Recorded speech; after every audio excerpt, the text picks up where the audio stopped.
C'est Bourdin Direct, Président Magnien. Coup de com', coup bas, coup fourré du monde politique. On commence avec le déplacement d'Emmanuel Macron au Mali. Oui, aux côtés des troupes françaises. Oui, c'était vendredi, aux côtés des troupes françaises engagées dans l'opération Barkhane, avant une conférence de presse avec le président malien, Ibrahim Boubacar Keïta, que tout le monde appelle IBK, avec une petite surprise dès la première question. Bonjour, monsieur le président IBK, monsieur le président Emmanuel Macron, je m'excuse. Manuel Valls aura ainsi été président pendant 2 secondes vendredi. Alors en rentrant en France vendredi soir, Emmanuel Macron a sûrement suivi de très près, j'en suis sûr, le multiplex Ligue 2, la dernière journée de championnat décisive pour la montée en Ligue 1, n'est-ce pas Jean-Jacques? Oui. Car merci. vous le savez aussi, Jean-Jacques, Emmanuel Macron est originaire d'Amiens, qui jusqu'à la 95e minute devait rester en Ligue 2. Et puis, à la 96e, miracle pour la ville du président. Tiré, une tête amiénoise, c'est pas fini, ça part au deuxième poteau, nouvelle tentative, on arrive au point de pénalty, au deuxième poteau, Bougou, la frappe et le but d'Amiens, le but d'Amiens, la licorne est de retour. Incroyable fin de match. Amiens qui se retrouve en Ligue 1. Au bout du suspense qui a fait sourire les internautes. 6 minutes d'arrêt de jeu pour Amiens, une semaine après l'investiture de Macron. Comme par hasard, écrit l'un. Amiens termine avec 66 points, comme les 66% de Macron au second tour. Impossible de croire au hasard, écrit un autre.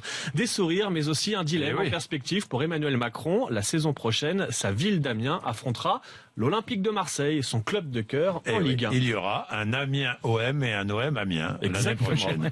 Du côté des Républicains, on tente de mobiliser en vue des législatives. Grand meeting, c'était samedi à Paris pour motiver les troupes. Notons d'abord qu'après Christiane Taubira ou François Hollande, les Républicains ont trouvé un nouvel épouvantail. Et jusque monsieur Bayrou, quasi vice-président de ce gouvernement. François Bayrou, désormais garde des Sceaux, mais la présence de François Bayrou...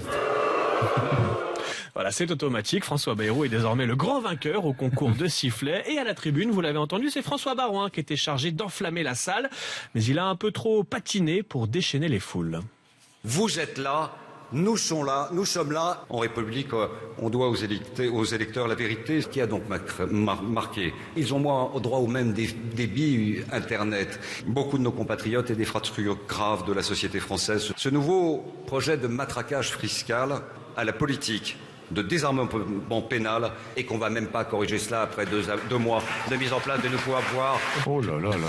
Oui, visiblement, on a bien mangé et bien bu avant le meeting samedi. C'était pas toujours très clair. Heureusement pour François Baroin, il a réussi à placer sans encombre ces 2 formules, ces 2 citations à l'adresse des élus Les Républicains qui rejoignent En Marche.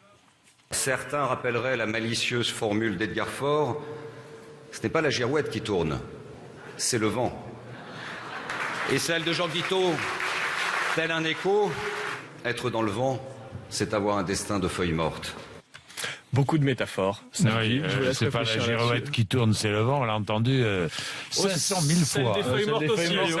Grand classique aussi. Bon, d'accord. Bon, allez, avec ça, je sais pas si c'est avec ça que les Républicains vont gagner les législatives. D'ailleurs, tiens, un ami de François Baroin est avec nous dans quelques minutes.